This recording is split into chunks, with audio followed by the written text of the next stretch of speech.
गोविंद हे गोपाल हे दया निधान, हे गोविंद हे गोपाल हे दया निधान, हे गोविंद हे गोपाल हे दया निधान, हे दया निधान, हे गोविंद हे गोपाल हे दया निधान, हे गोविंद हे गोपाल हे दया निधान, हे गोविंद हे गोपाल हे दया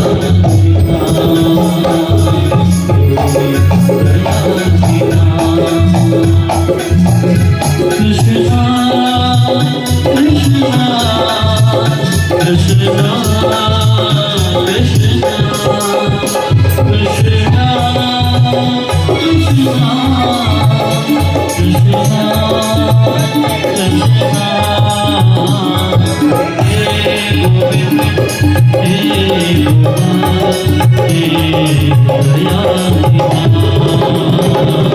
हे दया निधान, हे गोविंद हे गोपाल हे देने वाले, मुक्ति के देने वाले, ऐसे महापुराण की आरती उतारे भागवत भगवान की, आरती उतारे श्रीमद् भागवत भगवान की।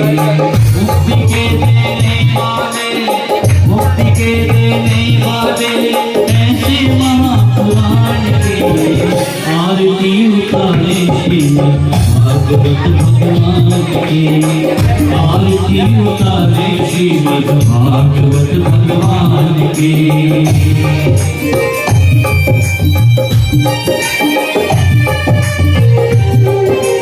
आरती उतारे श्रीमद् भागवत भगवान की, आरती उतारे श्रीमद् भागवत भगवान की।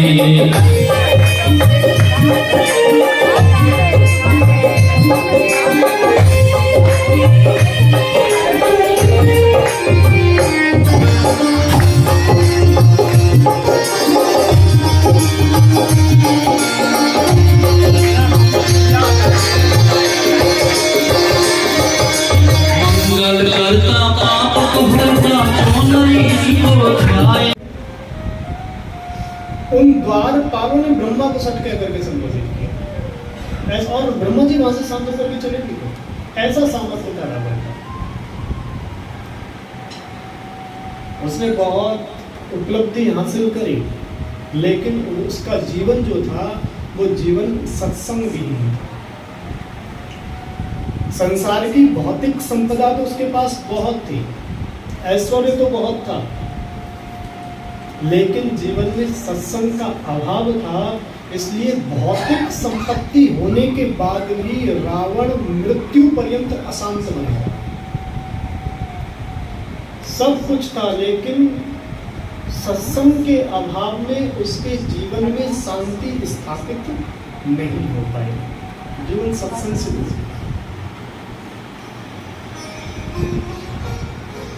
ये सत्संग मन को स्वस्थ करने की सर्वोच्च औषधि है, सर्वोच्च औषधि। हर चीज खराब होती है और हमने उसके लिए सुविधाएं भी बनाई हुई है। दवाई भी खराब होती है तो उसे हम फ्रिज में रख देते हैं, बैक्टीरिया की दवाई। भोजन भी खराब होता है तो जल्दी खराब ना हो जाए तो हम उसे भी फ्रिज में रख देते हैं। सब्जियां खराब ना हो जाए तो उसे हम फ्रिज में रख देते हैं। ऐसे ही मनुष्य देह भी खराब होती है। मनुष्य देह में जो सर्वोच्च चीज है मन, वो भी खराब होता है।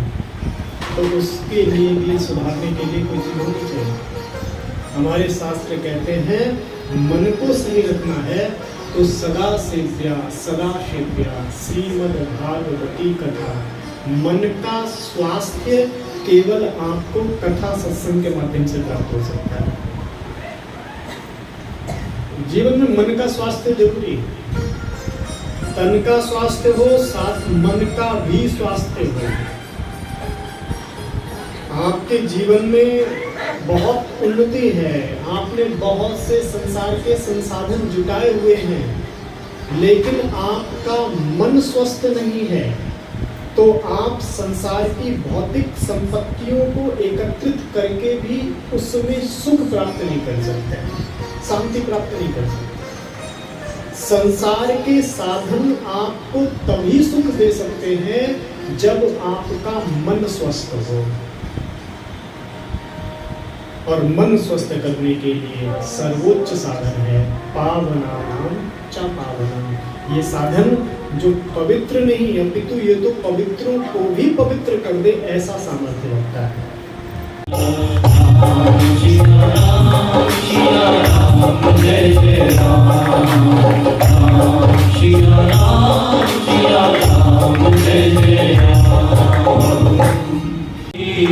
शरणागत है स्वीकार करो तो जाने, अब हमें पतित से पावन, अब हमें पतित से पावन, स्वीकार करो तो जाने।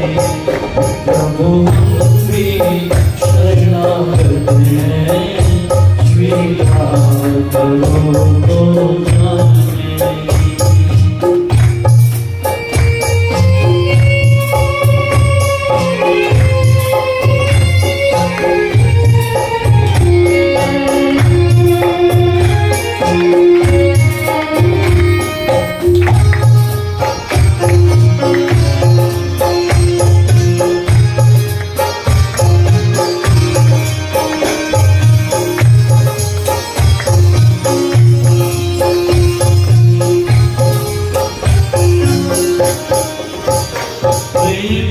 जन तुमको पाते, तुम भक्ति भाव बसलाते।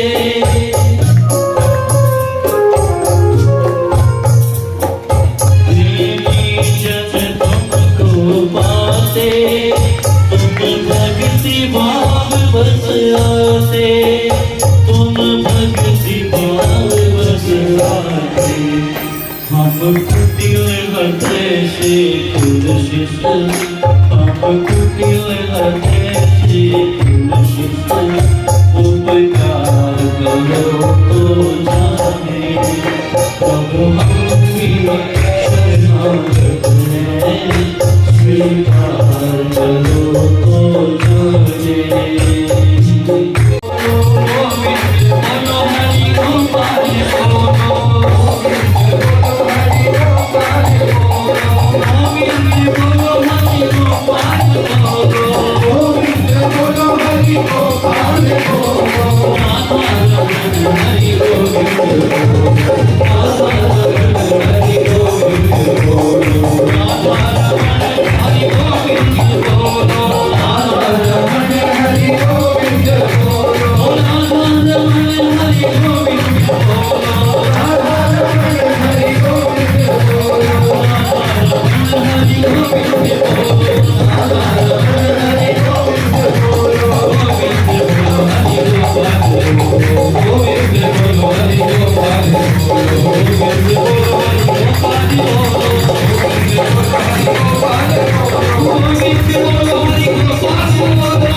कहा आपके पतन में दो कारण हैं।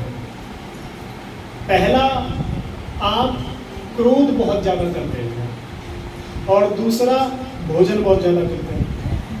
भोजन ही बताया, भूख से अधिक भोजन भी पतन का कारण बनता है। ज्यादातर लोग ज्यादा खाने से ही आते हैं, कम खाने से नहीं आते। पतंजलि शास्त्र ये कहता है, नकुल और सहदेव का भी पतन हुआ, तथा एक को ज्ञान का अभिमान, एक को सौंदर्य का अभिमान। द्रौपदी का पतन हुआ, का आपकी दृष्टि भेद दृष्टि थी, इसलिए आपका पतन हुआ। केवल 7 शरीर महाराज युधिष्ठिर गए, लेकिन स्वर्ग में जाने से पहले, अपने धर्म सिंहासन पर बैठने से पहले उनको नर्क का दर्शन कराया गया। पूछा, मुझे नर्क का दर्शन क्यों कराया गया? तो कहा, आपने एक बार असत्य भाषण किया था, एक बार आपने झूठ बोला था, इसलिए आपको नर्क का दर्शन कराया गया। युधिष्ठिर महाराज ने पूछा, हमने कब असत्य बोला? बोले, याद करो युद्ध की भूमि पे आपने कहा था अश्वत्थामा हता नरोवा कुंजरोवा। युधिष्ठिर जी ने कहा, वो हमने बोला नहीं था, हमें जबरदस्ती बुलवाया गया था, और बुलवाया भी किसी साधारण व्यक्ति ने नहीं था, स्वयं द्वारिकाधीश कन्हैया ने बुलवाया। कन्हैया प्रकट हो गया, भैया हमने कब बुलवाया? अरे भगवान, आपने ही तो कहा था कि द्रोणाचार्य को मारना है तो अप्रिय समाचार सुनाना पड़ेगा, और आपने कहा था बोलो नरोवा कुंजरो अश्वत्थामा हता, तब मैंने बोला। कन्हैया ने कहा, जो मैंने कहा था अगर वो बोलते तो असत्य था ही नहीं, क्योंकि अश्वत्थामा तो मारा गया था, अश्वत्थामा नाम का हाथी था, भीम ने गदे से उसको मार दिया। बोले अब आओ, तो पहले तो उन्होंने मना कर दिया साहब, मैं धर्म का अवतार, मैं असत्य नहीं बोल सकता। और पहले ऐसा होता था, अगर किसी से कह देते ना भैया कल को तुम्हें असत्य बोलना है, तो रात को उसको नींद नहीं आती थी। अरे कैसे होगा, कल असत्य बोलना है, झूठ बोलना है, झूठ बोलना है। आज किसी से कह दो तुम्हें कल सच बोलना है, तो नींद उड़ जाती है। कैसे होगा सच बोलना? तो युधिष्ठिर जी से कहा कि आपको असत्य बोलना है। युधिष्ठिर ने देखो मेरे मुख से असत्य नहीं निकल पाएगा। तो उसी समय भीम ने गदा लिया, अश्वत्थामा नाम का हाथी, उसके मस्तक पर प्रहार किया, अश्वत्थामा मर गया। अब तो ठीक है, अब तो बोल दो अश्वत्थामा होता कि जो फल द्वापर त्रेता सतयुग में हजारों वर्ष तप करने से प्राप्त होता था, कली काल में भगवान नाम जप, भगवान नाम श्रवण से सहजता से प्राप्त हो जाता है। ये कलयुग ने हमें सुविधा दी हुई है। मानस ने एक सुविधा और दी है कलिकाल में। मानस कहती है कि अगर आप मन से कोई पाप कर रहे हो तो वो आपको नहीं भोगना पड़ेगा, लेकिन अगर मन से पुण्य कर रहे हो तो वो आपको फायदा करेगा, पुण्य का फल मिलेगा। ये भी हमें कलयुग में सहजता है। जैसे ही राजर्षि परीक्षित ने ये गुण सुना, प्रसन्न हो गए राजर्षि परीक्षित कि कलिकाल के मनुष्य के पास वैसे ही समय कम होगा। आज के समय में समय निकालना बहुत बड़ी बात है। राजर्षि परीक्षित जानते थे समय कम होगा तो बहुत समय तक लोग ध्यान पूजन भजन नहीं कर पाएंगे, कम भजन में ज्यादा फायदा। तो ये स्कीम बढ़िया है, कलयुग को स्थान दे देना चाहिए। राजर्षि परीक्षित ने पांच स्थान दिए कलयुग को। द्योतम पानम स्त्रीहा सूना यत्र धर्मास चतुर्विधः। पहले 4 स्थान दिए। द्योतम, जहां जुआ खेला जाता हो, जहां मदिरापान होती हो। स्त्रीहा सूना, जहां स्त्रियों का सम्मान ना हो, जहां जीव हिंसा हो। ये 4 स्थान। कलयुग ने दोबारा प्रार्थना करी तो 5वां भी स्थान दिया कि आप स्वर्ण में बैठ हो जाते थे। अब बड़ी विचारणीय बात है स्वर्ण में। गीता में कन्हैया कहते हैं धातु नाम अस्मि कांचना, धातुओं में सोना में हूं। और राजर्षि परीक्षित कलयुग को सोने में स्थान दे रहे हैं। तो संतों ने कहा सोने का स्थान का मतलब जो अनीति से कमाया हुआ धन है उसमें कलयुग का वास होता है। तो ये 5 स्थान प्रदान करें। राजर्षि परीक्षित अपने राज्य में गए, राजकोष खोल करके देखा तो बड़ा ही सुंदर मुकुट दिखाई दिया।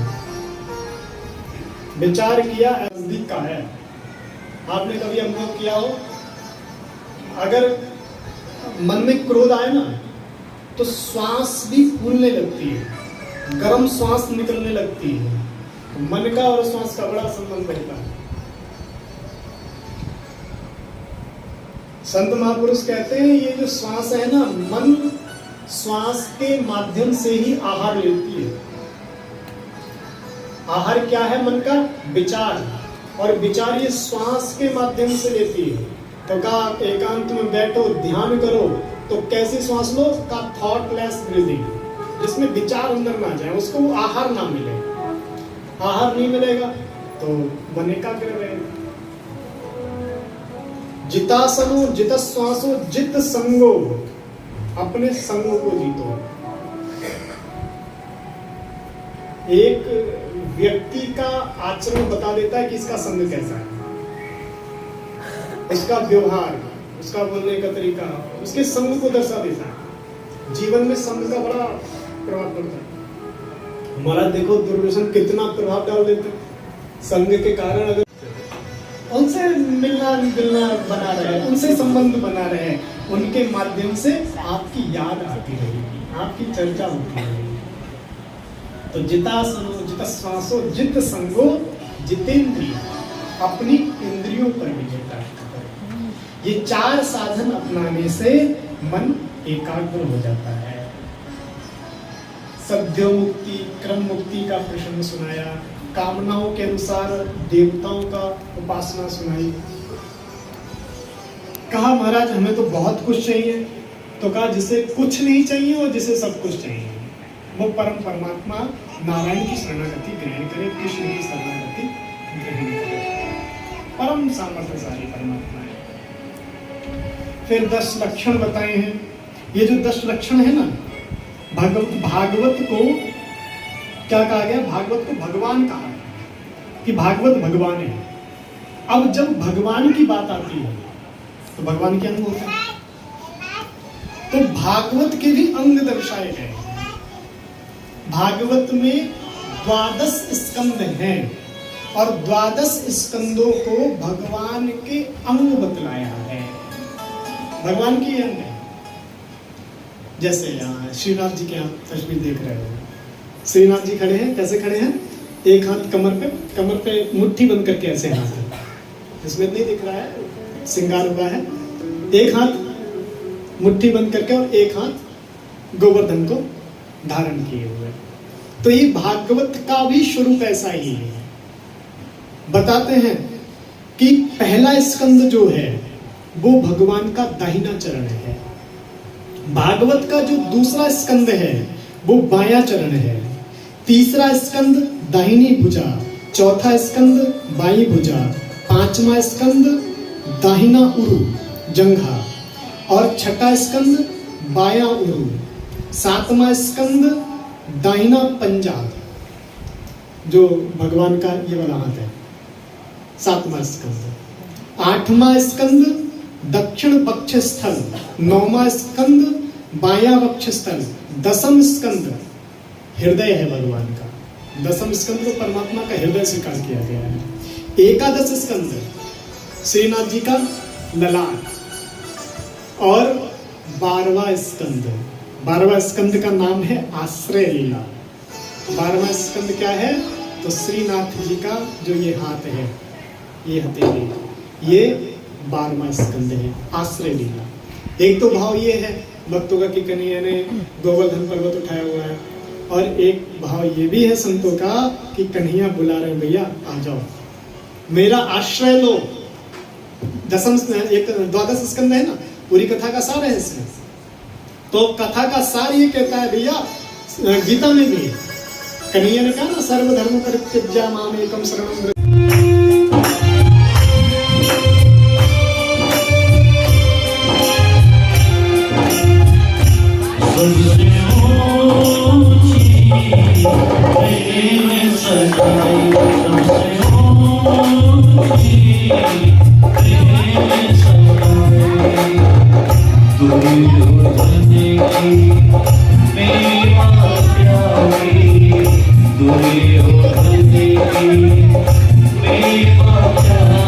मेरा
खाए, झूठे फल शबरी के खाए।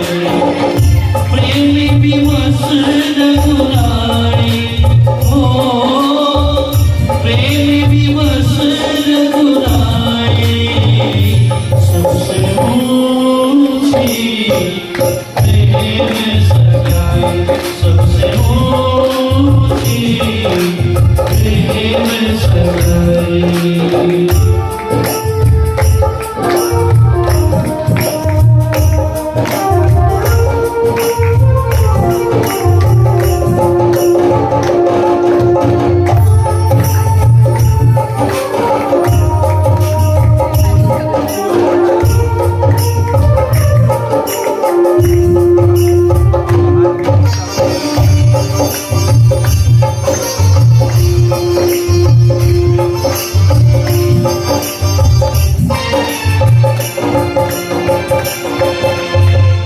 प्रेम की पसरत सीमा की, प्रेम की पसरत सीमा की, आप बने हरिनाई, ओ आप बने हरिनाई।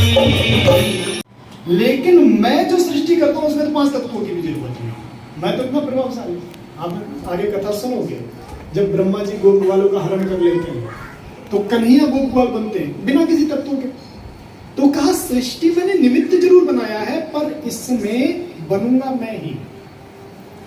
निमित्त कारण भी मैं ही हूं, उपादान कारण भी मैं ही हूं। जैसे मकड़ी के अंदर से ही जाला निकलता है और मकड़ी ही उस जाले को अपने अंदर समाहित कर लेती है। तो ऐसे ही ये सृष्टि भी मेरे अंदर से ही निकलेगी, और जब आएगा विसर्जन का टाइम तो मेरे अंदर ही ये सृष्टि समाहित हो जाएगी। अंत में सब कुछ मुझ में ही विलीन होना है, अंत में केवल नारायण ही बचना है। मैं शाश्वत हूं, नित्य हूं। क्यों? क्योंकि मैं समय हूं। कल एक महाभारत सीरियल आता था, तो महाभारत सीरियल में वो चक्र घूमता था, वो कहता था मैं समय हूं। और ये जो समय है ये हमेशा नित्य रहता है, सदैव रहता है। हमारे शास्त्रों में कुछ बातें कहीं जो हमेशा रहती हैं। एक शब्द, एक समय, ये नित्य है। शब्द भी नित्य है।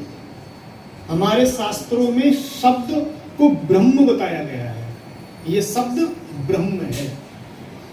तो आपके मुख से निकला शब्द केवल सामने वाले व्यक्ति को प्रभावित नहीं करता, अपितु आपके मुख से निकला शब्द पूरी प्रकृति को प्रभावित करता है। और ये शास्त्रों में कहा गया है, अगर किसी व्यक्ति के प्रति आप पॉजिटिव सोचते हो, अच्छा सोचते हो, तो जिसके बारे में आप अच्छा सोचते हो आज नहीं तो कल वो भी आपके बारे में अच्छा सोचने लगेगा। शब्द का ही प्रभाव होता है, सोचने मात्र से ही। किसी के बारे में आप गलत सोचते हो तो भले ही आपका वो कितना ही खास हो, लेकिन आप उसके बारे में गलत सोचते रहते हो, उसे ठगने का सोचते रहते हो, तो उसके मन में भी वो विचार प्रकट हो ही जाएगा। शब्द का बड़ा महाराज, ये रिसर्च की गई है इस पे। एक व्यक्ति को एकांत कमरे में बिठाया गया और उससे कहा गया कि आप उस व्यक्ति के बारे में सोचो। उसने उस व्यक्ति के बारे में सोचना प्रारंभ किया तो उसके सोचने से जो तरंगे निकल रही थी, उन तरंगों को जांचा गया। जिसके बारे में सोच रहा था उसके द्वारा जो तरंगे निकल रही थी, उन तरंगों को जांचा गया तो पाया गया कि समान तरंगे थी, बिल्कुल एक जैसी तरंगे दोनों को निकल रही। तो शब्द ब्रह्म है, जिसमें भैया बड़ा सोच विचार करके शब्द निकलना चाहिए। और हमने सुना है कि इस पे रिसर्च भी चल रहा है कि शब्द जब हमेशा रहता है तो कन्हैया ने कुरुक्षेत्र की भूमि पर जो गीता का उपदेश दिया है वो गीता का उपदेश होना चाहिए। तो सौंदर्य प्रदायक है गंधर्व। उसने माता देवहूति को जब देखा तो कहते हैं वह गंधर्व की दृष्टि पड़ी, जैसे ही देवहूति के सौंदर्य पर वह गंधर्व मूर्छित होकर के विमान से नीचे गिर पड़ा। वो रूप देने वाला, इतनी सुंदर देवहूति। अब देखना संत की दृष्टि, एक मूर्छित होकर के गिर पड़ा और एक देखना ये करदम जी ऊंची शिला पर बैठे हुए हैं। उसी समय देवहूति का आगमन हुआ और जैसे ही देवहूति के सौंदर्य पर श्री करदम जी की दृष्टि पड़ी, करदम जी विचार करने लगे, अरे कितनी सुंदर है ये देवहूति, जब यह इतनी सुंदर है इसको बनाने वाला कितना सुंदर होगा। दृष्टि कहाँ थी और कहाँ मोड़ दी। जैसे ही ये विचार आया बनाने वाला कितना सुंदर होगा, कन्हैया का स्मरण आया और समाधि लग गई। आगे बंद हो गई। 40 वर्ष तक समाधि लगी रही। देवहूति जी आसपास की भूमि साफ कर देती, गीले कपड़े से उनके शरीर को पोंछ देती। 40 वर्ष बाद जब समाधि खुली, देखा एक वृद्ध स्त्री खड़ी हुई है। पूछा, कौन हो देवी आप? देवहूति ने कहा, अरे प्रभु हम आपकी धर्मपत्नी देवहूति, याद करो 40 वर्ष पहले हमारा आपके साथ विवाह हुआ था।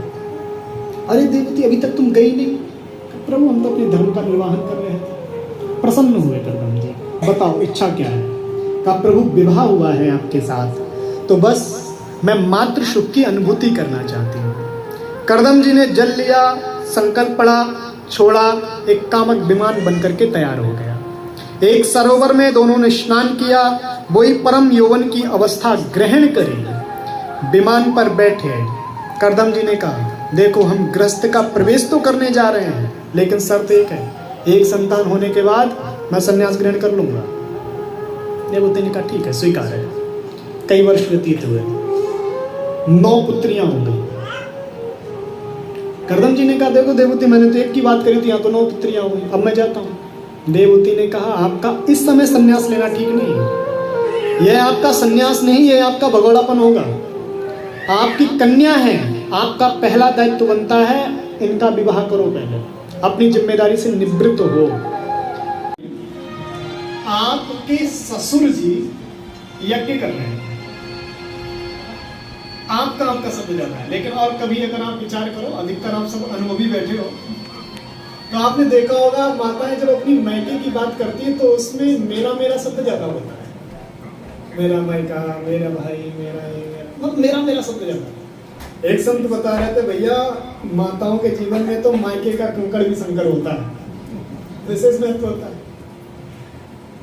एक स्त्री का विवाह हुआ, नया विवाह था।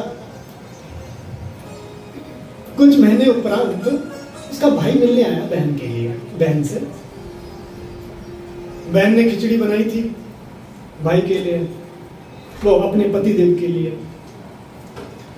पतिदेव के लिए खिचड़ी बनाई, घी डालने लगी तो डिब्बा खोल के देखा घी थोड़ा कम है। इतने में भाई आ गया।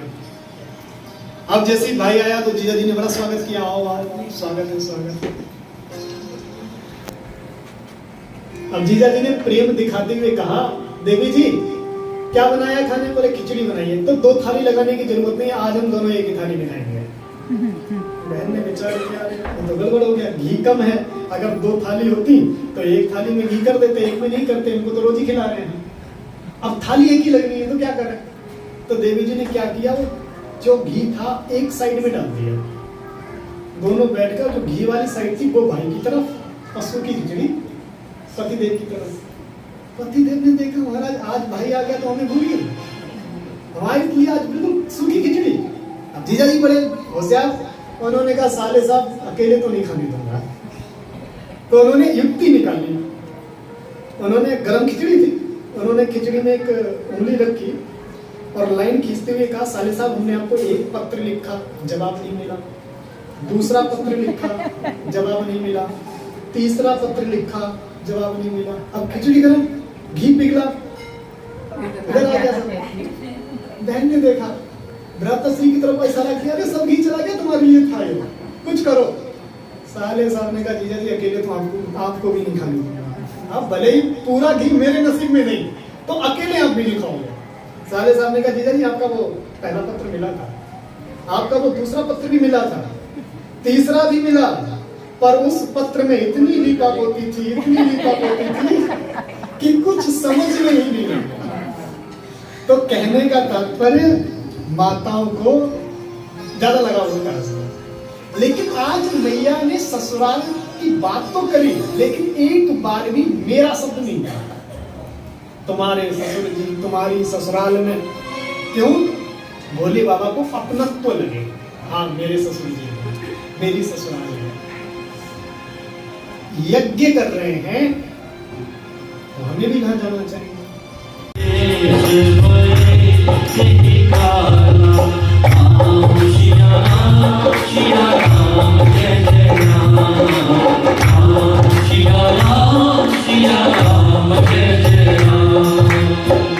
भोलेनाथ ने समझाया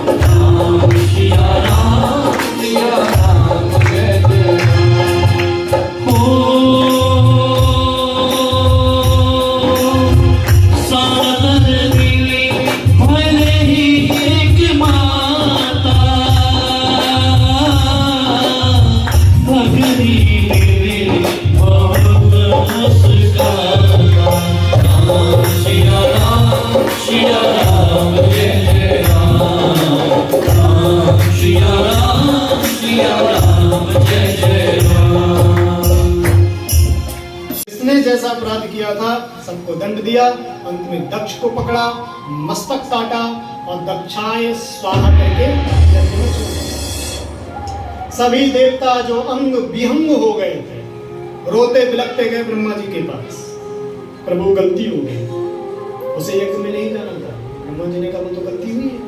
अरे आपको खुद देखना चाहिए था, जहां ब्रह्मा है ना विष्णु है ना महेश है, जहां देवता नहीं है, आप उस यज्ञ में गए कैसे? ये यज्ञ पाप दे सकता है, पुण्य नहीं दे सकता।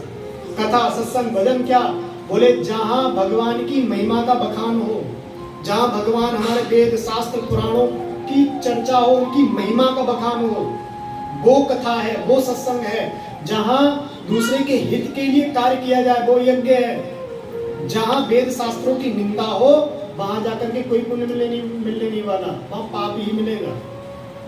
जहां ब्रह्मा नहीं, जहां विष्णु नहीं, जहां महेश नहीं, आपने सोच भी कैसे लिया था कि आपको वहां भाग मिल जाएगा? प्रभु गलती हो गई, क्षमा मांगना चाहते हैं, भोलेनाथ के चरणों में गिरना चाहते हैं, लेकिन डर लगता है। भोले बाबा अपनी शक्ति का वियोग हुआ है, क्रोध में है कि ऐसा ना हो हम जाए और भोले बाबा तीसरी आंख खोल दें। ब्रह्मा जी ने कहा मैं जानता हूँ भोले बाबा के स्वभाव को, भोले बाबा को क्षणे रुष्टा क्षणे तुष्टा रुष्टा तुष्टा क्षणे क्षणे। भोले बाबा बहुत जल्दी प्रसन्न होने वाले थे। ब्रह्मा जी और सभी देवता गए और भोले बाबा बड़ी सहजता से प्रसन्न हो गए। सभी देवताओं को अमृत में दृष्टि डाली, उनके जो अंग विहंग हो गए थे पुनः हष्ट हुए। ब्रह्मा जी ने कहा भगवान आप दक्ष के यज्ञ की पूर्ति करिए। भगवान दक्ष के यज्ञ में गए, कहा ठीक है यज्ञ की पूर्ति करते हैं, यजमान को बुलाइए। बोले यजमान का धड़ ये पड़ा है, मस्तक स्वाहा हो चुका है। कहा जाओ जो पहले देखे उसी का मस्तक ले आओ। कोई और तो मिला नहीं, बकरा मिला, बकरे का ही मस्तक छेद किया, धड़ पे लगाया, अमृत में दृष्टि डाली, प्राणों का संचार हुआ। भोले बाबा की तरफ जैसे ही दृष्टि गई, पश्चाताप, स्तुति को गाना चाहते हैं, क्षमा याचना मांगना चाहते हैं। बकरे का मुख है तो बोलना कुछ चाहते थे और मुंह से वाली बम बम बम बम बम बम। अब जैसे ही बम बम बम बम की आवाज निकली और ससुर जी के मुख से ही आवाज सुनी तो भोले बाबा मुस्कुराने लगे। आपने देखा होगा, आप भोले बाबा के भक्त मंदिर में जाते हो चिल्लाते बोल बम बम बम बम बम बम। क्यों? क्योंकि जब भोले बाबा ने एक बार ससुर जी के मुख से आवाज सुनी थी तो प्रसन्न हो गए थे, मुस्कुराहट आ गई, क्षमा याचना मांगी।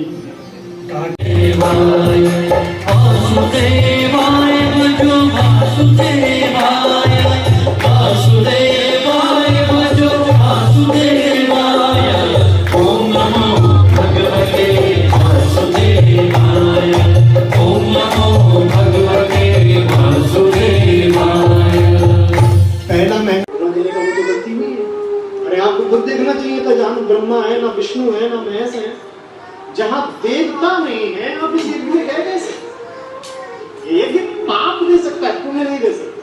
कथा सत्संग भजन क्या बोले, दौलत से तुलाया जा नहीं सकता, प्यार ऐसा दिया तुमने, प्यार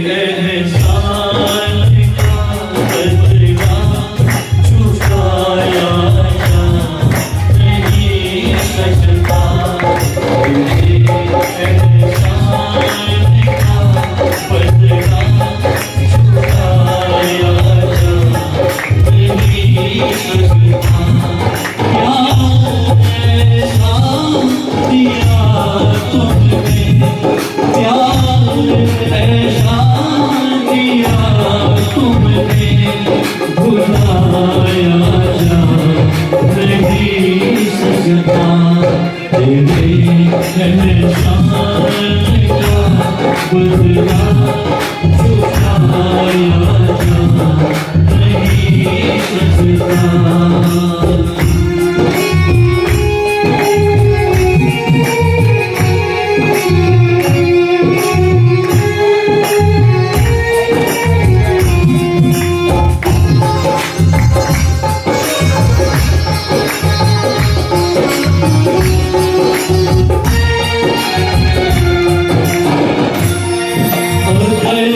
मुझको